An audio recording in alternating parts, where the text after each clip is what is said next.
it's so important that you know the numbers. You got to know the numbers, right?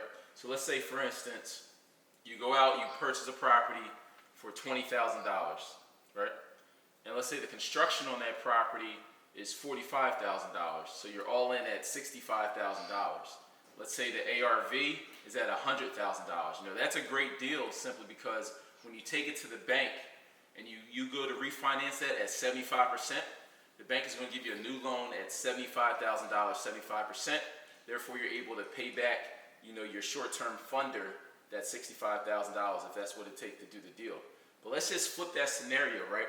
Let's say, for instance, you see the same property, but instead you pay $50,000 for this property, right? And it's going to take you $45,000 to fix it up. So you're all in at $95,000. And then let's say that property is still only worth $100,000.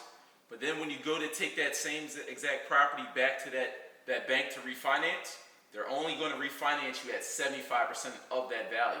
So that value being $100,000, they're only going to give you $75,000 toward that property. But if you're all in at $95,000, then that's $20,000 difference that you're going to have to come up with. So now, instead of you actually getting your money back in the deal, you're going to have to, in order to refinance that deal, you're going to have to find $20,000 of your hard-earned money to just refinance that property, or you're going to have yourself a situation where you're not going to be able to pay back that original short-term lender. So that's why it's so important, and I can't stress this enough, that you have to learn how to analyze these deals correctly, so that way you don't find yourself in a jam. Does that make sense?